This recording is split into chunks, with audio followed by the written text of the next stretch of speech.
Abra sua Bíblia comigo em Filipenses. Filipenses capítulo 1. Nós leremos do versículo 1 a 8. Filipenses capítulo 1, a partir do versículo de número 3 até o versículo de número 8. Eu estarei lendo e os irmãos acompanhem a leitura, por favor. Dando continuidade à nossa série de sermões em Filipenses, hoje nós falaremos sobre uma igreja moldada pelo Evangelho. Uma igreja moldada pelo Evangelho. Diz assim a palavra do nosso Deus: Dou graças ao meu Deus por tudo que recordo de vós, fazendo sempre com alegria súplicas por todos vós em todas as minhas orações, pela vossa cooperação no Evangelho, desde o primeiro dia até agora. Estou plenamente certo de que aquele que começou boa obra em vós há de completá-la até o dia de Cristo Jesus. Aliás, é justo que eu assim pense de todos vós, porque vos trago no coração, seja nas minhas algemas, seja na defesa e confirmação do Evangelho, pois todos sois participantes da graça comigo. Pois minha testemunha é Deus, da saudade que tenho de todos vós, na terna misericórdia de Cristo Jesus. Amém. O Senhor abençoe a ministração da sua palavra. Meus irmãos, no último sermão, nós vimos que a alegria cristã, ela possui fundamentos sólidos. Nós vimos que a verdadeira alegria, ela não nasce das circunstâncias, mas daquilo que Deus fez por nós em Cristo. A alegria começa quando entendemos quem somos e a quem pertencemos. Somos servos de Cristo Jesus, comprados por Ele, chamados para viver debaixo do seu senhorio. Somos também santos em Cristo, separados por Deus e unidos ao seu Filho pela graça. E vimos ainda que toda a vida cristã, ela é sustentada pela graça e pela paz, que vem de Deus, nosso Pai, e do Senhor Jesus Cristo.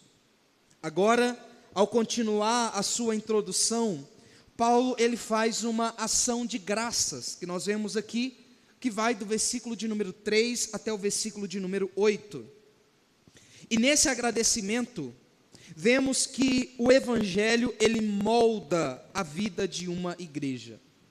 E por isso o tema do nosso sermão, esta noite, é esse: uma igreja moldada pelo Evangelho.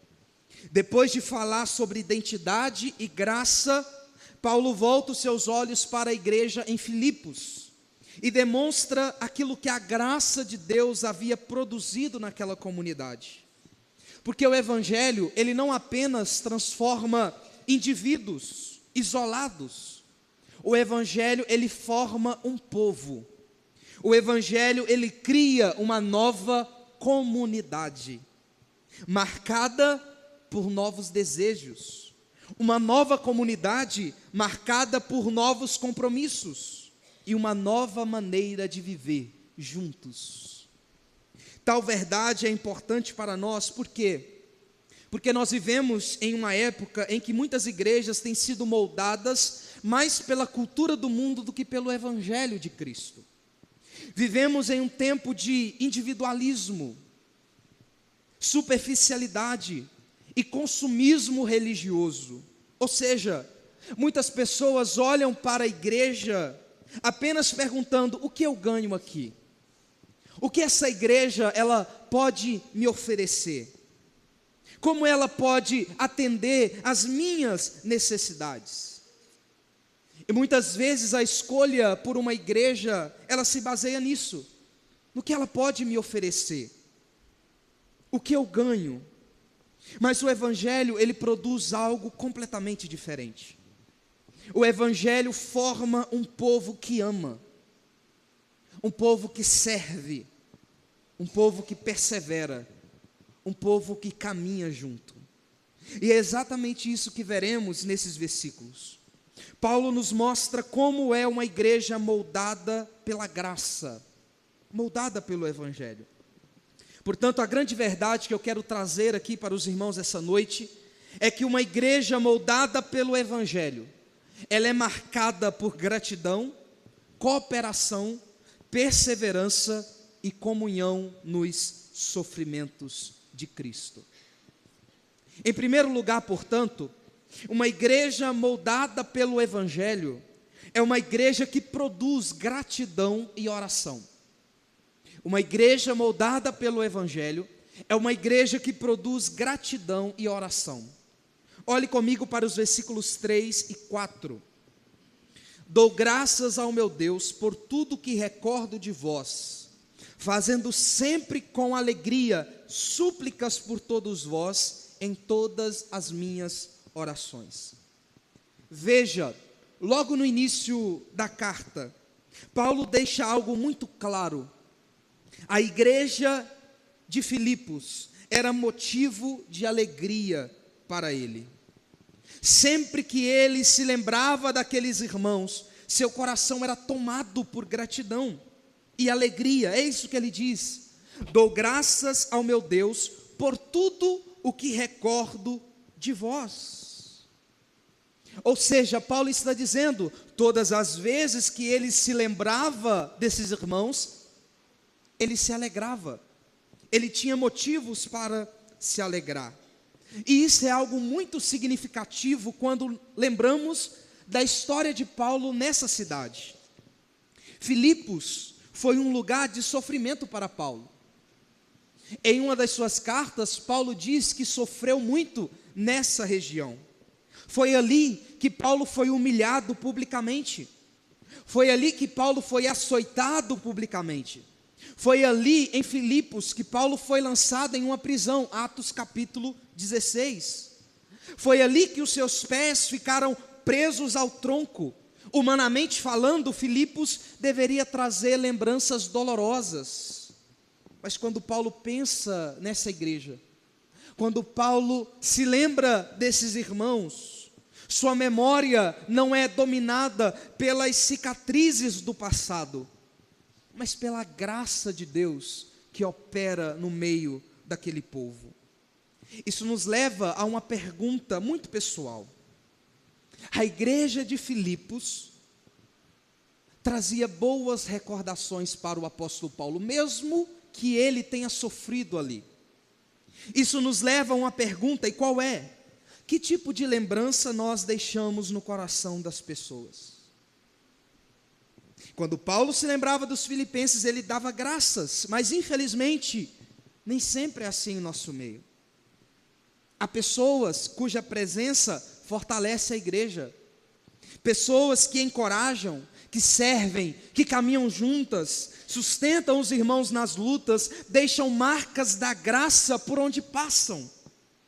E quando nos lembramos dessas pessoas, damos graças a Deus pela vida delas. Mas é verdade também que há pessoas que deixam apenas peso, divisão, contenda, desgaste.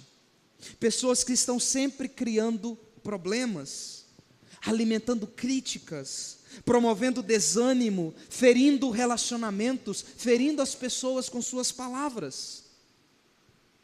Em 2 Crônicas, capítulo 21, nós lemos sobre um rei chamado Jeorão. E o cronista faz questão de dizer que ele morreu sem deixar saudades. Sua vida não produziu amor, gratidão ou alegria nas pessoas, e isso, meus irmãos, é uma tragédia. O Evangelho, porém, produz outro tipo de vida. O Evangelho nos transforma em pessoas cuja presença abençoa as outras. Grave isso. O Evangelho produz outro tipo de vida. O Evangelho nos transforma em pessoas cuja presença abençoa a outra. Pessoas que deixam rastros da graça. encorajamento, amor no meio da igreja. Então a pergunta do texto é: quando as pessoas se lembram de nós dentro da igreja, o que vem ao coração delas? Nós produzimos gratidão, alegria. Quando as pessoas se lembram de nós, elas se lembram de nós com alegria. Essa é uma igreja moldada pelo Evangelho, uma igreja que produz gratidão no coração do apóstolo Paulo. E essa gratidão, ela se expressa em oração. Paulo não apenas agradece por aquela igreja, mas ele ora por ela.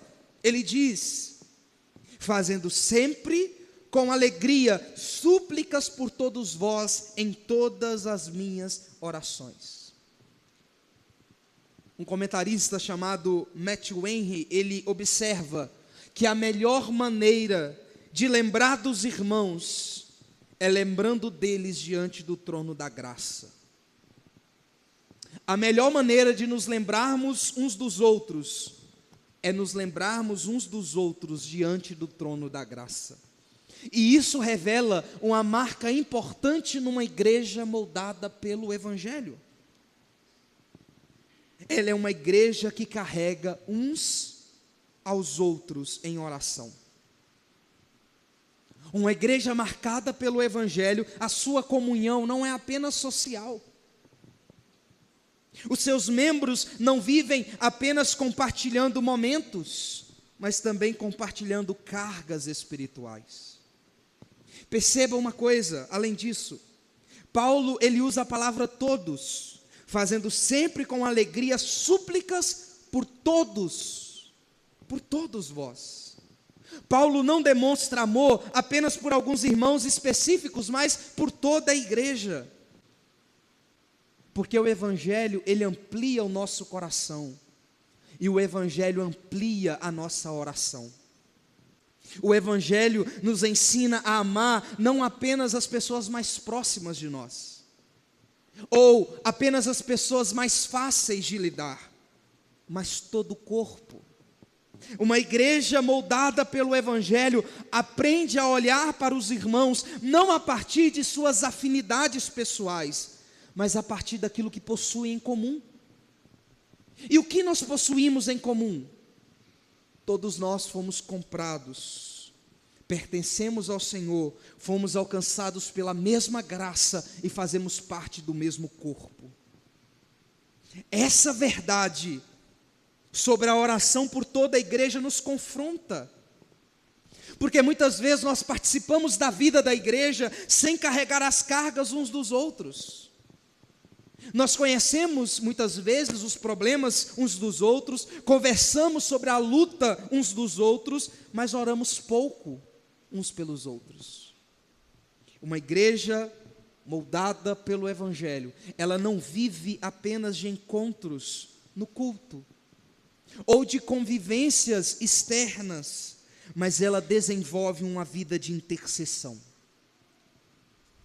É um levando o outro diante do trono da graça. É um apresentando um ao outro diante de Deus, apresentando dores, nomes, fraquezas e necessidades. Então a pergunta que fica para nós é: nós oramos uns pelos outros? Carregamos o fardo uns dos outros? Nos lembramos uns dos outros em oração? Não estou falando apenas daqueles que você tem mais afinidade. Você conhece todos os membros da Igreja Presbiteriana Filadélfia? Para que você possa orar por todos eles? Nós fazemos parte de um mesmo corpo. Isso muda completamente os relacionamentos dentro da igreja. Porque é muito difícil, meus irmãos, ser indiferente, é muito difícil ser frio, é muito difícil ficar amargurado contra alguém por quem você ora todos os dias. Como você vai ficar amargurado contra alguém que você ora por ele todos os dias? Não tem como. A oração aprofunda o amor, a oração fortalece a comunhão, a oração nos ensina a enxergar os irmãos com os olhos da graça. Uma igreja moldada pelo Evangelho é uma igreja que produz alegria, é uma igreja que produz oração. Em segundo lugar, uma igreja moldada pelo Evangelho é uma igreja que participa da missão do Evangelho, da missão de Cristo Jesus. Olhe comigo para o versículo 5. Paulo é grato pela lembrança, e no versículo 5 Paulo diz também que ele é grato pela vossa cooperação no Evangelho, desde o primeiro dia até agora. A palavra cooperação aqui, ela é a palavra comunhão. Cooperação, comunhão. Mas essa palavra ela é muito rica e ela foi perdendo o sentido, que não é o sentido do Novo Testamento. O que nós geralmente pensamos? Comunhão é nós temos um momento de comunhão. Então, por exemplo, nós temos um momento em que nós nos reunimos após o culto e nós podemos dizer, está vendo? Temos um momento de comunhão. E de certa forma isso é verdade, mas na Bíblia comunhão não significa isso. Comunhão vai muito além disso. São pessoas que estão ativamente envolvidas numa mesma missão. Ela era usada principalmente para negócios. Então é a ideia de alguém que entrou em sociedade com outra pessoa com um fim único, tendo um objetivo único. A palavra cooperação, ela carrega a ideia de parceria, comunhão, participação conjunta. Paulo está dizendo, portanto, que os filipenses, eles não eram meros ouvintes do Evangelho. Eles não eram simples admiradores do ministério apostólico de Paulo, mas eles haviam se tornado participantes ativos da obra de Deus. Ou seja, o Evangelho não era para os filipenses uma mensagem a ser apreciada, mas era uma missão da qual eles faziam parte. Perceba que Paulo destaca algo muito importante, pela cooperação no Evangelho, desde o primeiro dia até agora. Paulo fala de duas virtudes aqui raras: prontidão e perseverança. Desde o início, os filipenses ouviram o Evangelho, abraçaram a fé e se comprometeram com a obra de Deus, mas eles não foram inconstantes. Quando eles receberam o Evangelho, eles logo acolheram e se engajaram, mas eles não eram inconstantes. Eles permaneceram firmes ao longo do tempo, ao longo dos anos, mesmo diante de muitas adversidades. Muitos, meus irmãos, começam com entusiasmo, começam com muita energia, mas esfriam rapidamente. Mas aquela igreja permaneceu perseverando no Evangelho. Tal fato então nos revela que uma igreja moldada pelo Evangelho é uma igreja que entende que o Evangelho não é, e a igreja não é, um lugar de consumo religioso. O Evangelho destrói a mentalidade de espectador. Eu venho ao culto para assistir o culto. Não, você não vem assistir um culto.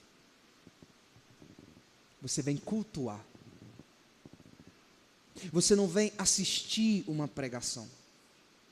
Você vem cultuar ao Senhor. Não existe a ideia de espectador no Evangelho. Os filipenses não estavam preocupados apenas em receber benefícios espirituais para si mesmos, mas eles compreenderam que haviam sido chamados para participar da missão de Deus no mundo. Por isso serviam, contribuíam, permaneciam firmes e caminhavam juntos na obra do Evangelho. E essa cooperação, meus irmãos, ela se manifestava de várias formas: generosidade, Eles contribuíram financeiramente para o avanço e a expansão do Evangelho, para o sustento do ministério apostólico. Quando os irmãos lá em Jerusalém estavam sofrendo, padecendo necessidade, a igreja na Macedônia, a igreja em Filipos enviou uma oferta além da possibilidade deles. Era uma igreja engajada. Porque o Evangelho, meus irmãos, ele transforma profundamente a nossa relação com o dinheiro, com o tempo, prioridades, recursos. Quando o coração é alcançado pela graça de Cristo, a pessoa deixa de viver para si mesma. Ela passa a enxergar que tudo que possui deve ser usado para a glória de Deus e para a expansão do reino de Deus. Mais uma vez, tudo aquilo que você possui, tudo aquilo que Deus lhe deu, é para a glória dEle, para o avanço do reino dEle. Essa deve ser a sua maior preocupação. Por que é que você educa filhos? Com esse propósito. Você educa seus filhos para ensinar-lhes que eles são flechas na mão do Senhor. Que eles devem alcançar o mundo, que eles devem alcançar pessoas, que ele deve expandir o reino de Deus. Essa é a nossa visão, essa é a nossa missão como igreja. Nós não somos meros espectadores do Evangelho. Todos os recursos que Deus te deu, seja eles qual for, financeiro, de habilidade, seja qual for, você deve usar para a expansão do reino de Deus. Quem aqui não conhece a história do dono da Colgate? Que ele começou a investir seus recursos para a obra do reino, para a expansão do reino, até chegar um momento em que 50% do lucro dele, da empresa, era destinado a missões e à propagação do Evangelho. 50%. Todos os recursos que Deus te deu, é para você usar na expansão do reino dele. Isso nos leva, meus irmãos, a uma pergunta muito prática. Temos sido apenas consumidores da vida da igreja? Ou participantes da missão do Evangelho? Nós somos meros espectadores? Ou ativamente estamos trabalhando para que o reino de Deus se expanda? Às vezes nós achamos, não, nós estamos em comunhão, mas a comunhão que Paulo está tratando aqui é o objetivo do reino se expandir. Os filipenses estavam juntos com Paulo para trabalhar na expansão do reino. Perceba, por exemplo, nos nossos momentos de comunhão, o quanto nós falamos sobre a expansão do reino. O quanto falamos sobre Cristo, sobre evangelismo. E na maioria das vezes, nas nossas rodas de comunhão, a conversa gira em torno de outras coisas, que não são necessariamente erradas em si mesmas, não são. Aí nós falamos de futebol, nós falamos de política, nós falamos de tantas outras coisas.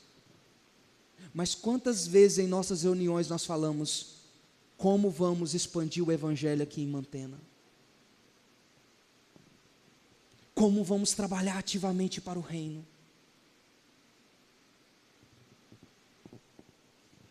Uma igreja moldada pelo Evangelho é formada por pessoas que se envolvem, contribuem, perseveram, pessoas que assumem o compromisso com a obra de Deus, pessoas que entendem que foram chamadas não apenas para assistir o avanço do Evangelho, mas para participar dele. Louvo a Deus pela cooperação do Evangelho. Não deve haver espírito consumista em nós. Não somos meros espectadores. Nem todos nós somos chamados para as mesmas coisas. Talvez você pode dizer, Felipe, eu não tenho nenhuma habilidade para falar. Use os outros recursos que Deus te deu. Não necessariamente você precisa falar, mas use os recursos que Deus te deu para fazer com que o reino dele avance. Terceiro, uma igreja moldada pelo Evangelho é uma igreja que persevera pela obra de Deus. Olhe comigo para o versículo 6. Estou plenamente certo de que aquele que começou boa obra em vós há de completá-la até o dia de Cristo Jesus. Aqui nós encontramos uma das maiores consolações da vida cristã. Ao olhar para a igreja em Filipos, Paulo não apenas se enche de alegria, mas também de esperança. E a esperança não está na força, na maturidade ou na estabilidade dos filipenses, mas na fidelidade de Deus. O Deus que começou a boa obra, continua essa obra e completa essa obra. Paulo não fundamenta a sua esperança ou sua confiança na firmeza humana, mas no amor perseverante de Deus. A segurança da igreja está não na capacidade dos homens de se manterem fiéis, mas na capacidade de Deus de preservar o seu povo. Isso é profundamente consolador, porque todos nós conhecemos nossas fraquezas. Sabemos quantas vezes falhamos, ficamos desanimados, tropeçamos. Se a perseverança dependesse apenas de nós, já teríamos abandonado a caminhada há muito tempo. Mas Paulo afirma que Deus não abandona aquilo que suas mãos começaram. O mesmo Deus que chama é o mesmo Deus que sustenta. O mesmo Deus que salva é o mesmo Deus que preserva. Portanto, a obra da graça, ela não é um projeto humano frágil e nem estável. É a obra de Deus. E Paulo chama isso de boa obra. Boa obra. O que isso significa? Boa obra. Significa tudo aquilo que Deus realiza por nós pela sua graça. A regeneração, a fé, a santificação.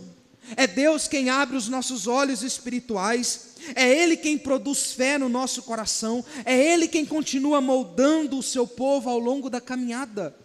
Essa obra já começou, mas ela ainda não terminou. Lutamos contra o pecado, carregamos fraquezas, vivemos em um processo contínuo de transformação. Mas Paulo aponta para o dia de Cristo, o dia da consumação final, quando a obra será completada plenamente. Deus está conduzindo cada um de nós, Deus está conduzindo a sua igreja para esse grande dia. E deixa eu lhe dizer uma coisa: nenhum dos filhos de Deus ficará pelo caminho. Uma igreja moldada pelo Evangelho, portanto, é uma igreja perseverante, não porque seus membros são fortes, mas porque Deus preserva. A perseverança da igreja é resultado da própria perseverança de Deus. É Deus que persevera, é Deus que preserva. Meus irmãos, isso nos encoraja, porque talvez você olhe para si mesmo e veja imperfeições. Talvez você olhe para você mesmo e vê queda, lentidão no crescimento espiritual, mas a sua esperança não deve repousar em você mesmo, mas na fidelidade daquele que começou a obra em você. O Evangelho nos ensina a lutar contra o pecado sem desespero, porque sabemos que Deus ainda não terminou a sua obra. Deus não terminou a sua obra em mim. Deus não terminou a sua obra em você.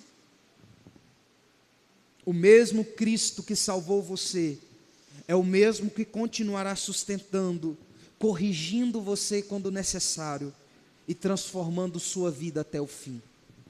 Uma igreja moldada pelo Evangelho é uma igreja perseverante. Em último lugar, uma igreja moldada pelo Evangelho é uma igreja que compartilha da graça e dos sofrimentos do Evangelho. Olhe comigo para o versículo 7. Aliás, é justo que eu assim pense de todos vós, porque vos trago no coração, seja nas minhas algemas, seja na defesa e confirmação do Evangelho, pois todos sois participantes da graça comigo. Os filipenses permaneceram ao lado de Paulo, mesmo em suas prisões. Mesmo em suas prisões. Eles não se afastaram dele quando o Evangelho trouxe sofrimento, perseguição ou vergonha pública. Meus irmãos, no mundo antigo, nos tempos do Novo Testamento, associar-se com alguém preso, com um prisioneiro, era algo arriscado. Poderia trazer perdas, suspeitas e até mesmo perseguição. Mas aquela igreja compreendeu que sofrer por Cristo não era motivo de vergonha, mas sinal de fidelidade. E é por isso que Paulo diz: é justo que eu pense de vocês, porque vos trago no coração, seja nas algemas, seja na defesa e confirmação do Evangelho, pois todos sois participantes da graça comigo. Os filipenses participaram da graça de Paulo, sustentando o apóstolo e identificando-se com ele, compartilhando os seus sofrimentos e permanecendo firmes na defesa do Evangelho. Eles entenderam que seguir a Cristo significa carregar a cruz. Uma igreja moldada pelo Evangelho, meus irmãos, não foge do sofrimento. Uma igreja moldada pelo Evangelho não abandona os irmãos nas horas difíceis. Uma igreja moldada pelo Evangelho compreende que o caminho do reino passa pela cruz antes da glória. O Evangelho forma um povo disposto a sofrer junto, carregar fardos, permanecer firmes em meio às pressões, defender a verdade mesmo quando isso custar muito caro. Isso nos confronta, sabe por quê? Porque nós vivemos em uma época ou em uma cultura que busca conforto acima de tudo. Não queremos um cristianismo com custo. Muitas vezes queremos um cristianismo sem custo. Um cristianismo sem oposição, um cristianismo sem sacrifício. Mas não é assim, meus irmãos. Veja, nesse exato momento, há cristãos sendo perseguidos, presos, expulsos de suas casas, vigiados e até mortos, simplesmente porque permaneceram fiéis ao Evangelho, a Cristo. Uma igreja moldada pelo Evangelho não ignora isso, mas lembra deles, ora por eles, sofre com eles, como diz Hebreus 13. Lembrai-vos dos encarcerados como se presos com eles. O Evangelho nos une de tal forma, meus irmãos, que a dor de um membro deve ser sentida em todo o corpo. Agora eu pergunto, quantas vezes nós nos lembramos dos nossos irmãos perseguidos? O quanto de nossos recursos são destinados a pessoas que têm sofrido perseguição por causa do Evangelho? O quanto nós nos lembramos desses irmãos e clamamos a Deus por justiça por eles? Há mais crentes sendo mortos hoje, apenas no século 21, há mais cristãos mortos do que toda a era da igreja primitiva. Há mais cristãos mortos no século 20 e 21 do que em 19 séculos atrás. O quanto nós nos lembramos desses irmãos. O quanto sofremos junto com eles, clamando: Senhor, tenha misericórdia e traga justiça aos nossos irmãos. Nós não nos preocupamos com isso, sabe por quê? Não nos preocupamos com isso porque nós temos liberdade. Nós podemos entrar aqui e cultuar livremente. Mas essa não é a realidade de muitos irmãos que sofrem. E deixa eu lhe dizer uma coisa: nós somos participantes da mesma graça que eles. Uma igreja moldada pelo Evangelho é uma igreja que produz alegria e gratidão. É uma igreja que participa da missão do Evangelho. É uma igreja que persevera pela obra de Deus. E é uma igreja que compartilha da graça e dos sofrimentos do Evangelho. Eu concluo. Paulo, ele encerra essa introdução revelando o quanto aquela igreja era preciosa para ele. Olha o versículo 8. Pois minha testemunha é Deus da saudade que tenho de todos vós na terna misericórdia de Cristo Jesus. Não era um amor superficial, nem apenas uma amizade humana. Era o próprio amor de Cristo sendo derramado no coração do apóstolo e transbordando em direção à igreja. O Evangelho havia unido Paulo e os filipenses em algo muito mais profundo do que afinidades. O Evangelho os uniu muito mais do que qualquer afinidade. E a verdade do Evangelho, a propagação do Evangelho deve nos unir acima de toda afinidade pessoal que possamos ter.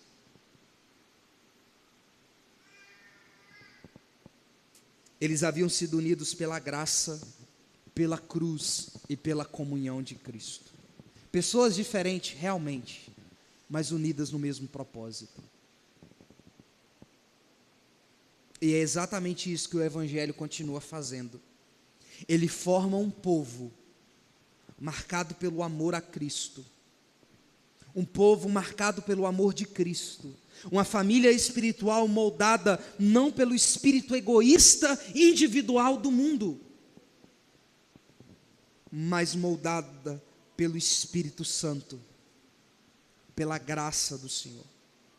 E essa, meus irmãos, continua sendo uma das nossas maiores necessidades. Não apenas crescer numericamente, não apenas possuirmos uma boa estrutura física, não apenas termos programações ou inúmeras atividades, mas a nossa maior necessidade é ser uma igreja moldada pelo Evangelho. Uma igreja marcada por gratidão, oração, cooperação, perseverança, amor, comunhão no Evangelho. Uma igreja onde Cristo não é apenas afirmado nos lábios, mas onde Cristo é refletido nos relacionamentos. Que Deus faça da nossa igreja esse tipo de comunidade. A minha oração é que Deus faça da Igreja Presbiteriana Filadélfia um povo moldado pela graça, unido pelo amor, comprometido com o Evangelho, até o dia de Cristo Jesus. Que Deus nos abençoe.